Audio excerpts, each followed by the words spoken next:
Hello tout le monde, Anne-Charlotte, autiste Asperger.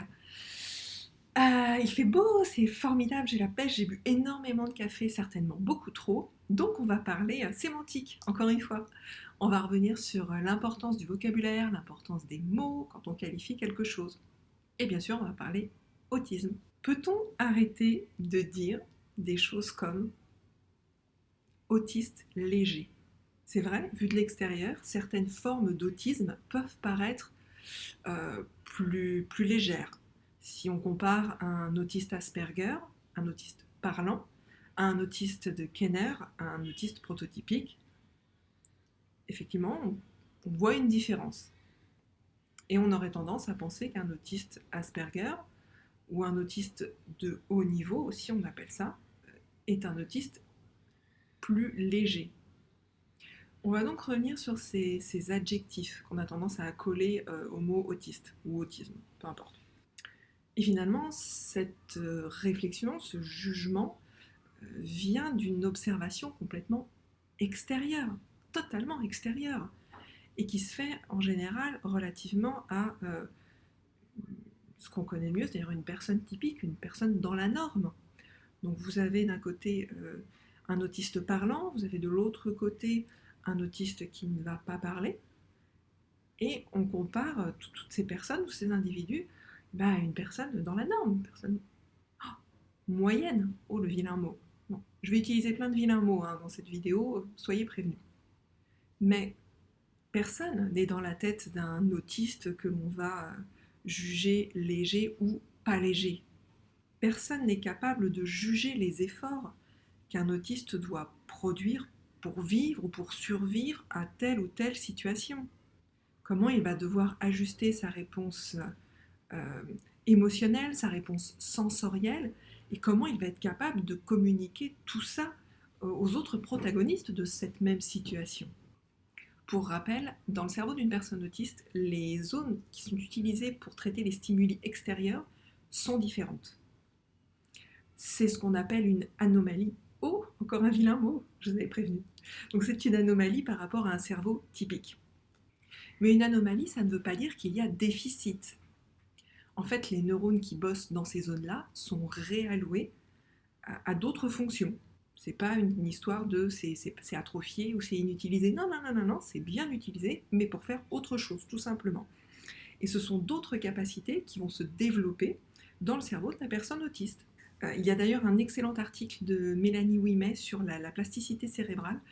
J'essaierai de mettre, je ne sais plus de quel côté c'est, de mettre le lien pour que vous puissiez aller le lire. Il est assez long, mais il est très très riche et vraiment très intéressant.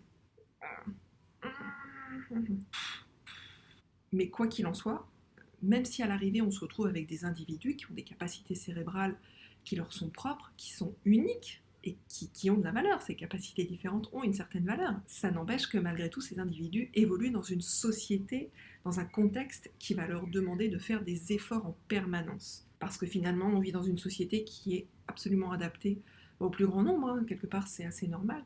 Toutes les personnes qui sortent un peu des rails, un petit peu des clous, sont obligées de faire des efforts pour s'adapter à ce contexte. C'est un petit peu comme vivre dans un pays qui parle une autre langue, vachement difficile à apprendre, qui a une culture aux antipodes de la vôtre, une culture qui parfois peut paraître même absurde ou illogique, et un pays dont on ne peut pas partir.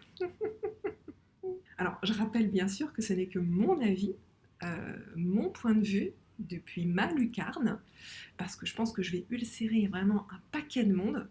Je vais peut-être même me faire un peu démolir en commentaire, mais ça va, j'ai pas trop d'abonnés, vous n'êtes pas trop nombreux à me suivre, donc bon, ça devrait être gérable. Je suis certaine que je vais avoir droit à des «Oui, mais moi, je connais une voisine dont la tante a un cousin, et ben, lui, il est vraiment pas autiste comme vous.» Oui, très certainement. Je pense que je vais aussi avoir droit à l'éternel «Ouais, mais toi, t'as pas l'air autiste, donc ça doit être vachement plus simple.» Ouais, je m'y attends, je m'y attends. Je m'y attends. Est-ce que c'est plus simple? Est-ce que c'est plus compliqué? Est-ce que c'est juste différent? On va pas débattre là-dessus, on en a pour des heures, hein, sinon. Ou alors on en parlera plus tard. Donc c'est pour ça que je précise que ce n'est vraiment que mon avis. Ne m'emmenez pas au bûcher, hein. Zen. Mais franchement, cette façon de désigner les personnes autistes comme étant légères, lourdes, De haut niveau. De haut niveau, ça veut quand même dire que il y a aussi de bas niveau. Super. La personne est déjà autiste. Est-ce que c'est pas suffisant comme étiquette?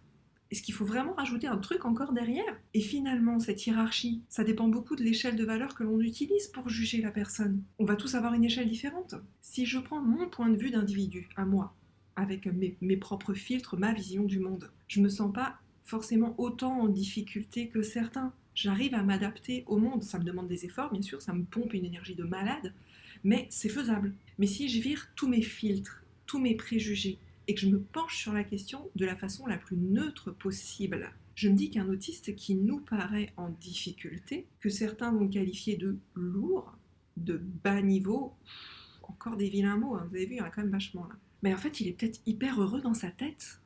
Quels sont les facteurs qui font qu'on est ou qu'on n'est pas heureux? Comment peut-on juger le degré de bonheur de quelqu'un? Comment ça se quantifie ce truc? Là-dessus, je pense qu'on peut tous avoir un avis, mais je suis pas sûre qu'il y ait une réponse. Si vous avez des références de philo là-dessus, parce que je suis sûre qu'il y a des philosophes qui ont abordé le sujet, n'hésitez pas à partager, moi ça m'intéresse en tout cas. Je vous laisse méditer là-dessus et je vous dis à bientôt. Salut. Un petit add-on à la vidéo parce que j'ai besoin d'aide technique. S'il y a des gens balèzes en technique, j'ai ceci comme micro que j'aimerais bien utiliser. J'ai un MacBook Pro, voilà. J'utilise iMovie pour enregistrer et en fait, je n'arrive pas à faire en sorte que ce micro soit reconnu. C'est-à-dire que là, je peux utiliser que le micro de l'ordi et c'est franchement pénible. Si quelqu'un sait comment faire, n'hésitez pas à m'envoyer un petit mot parce que je suis un petit peu en détresse de ce côté-là. Voilà, ce serait gentil. Merci beaucoup. Salut!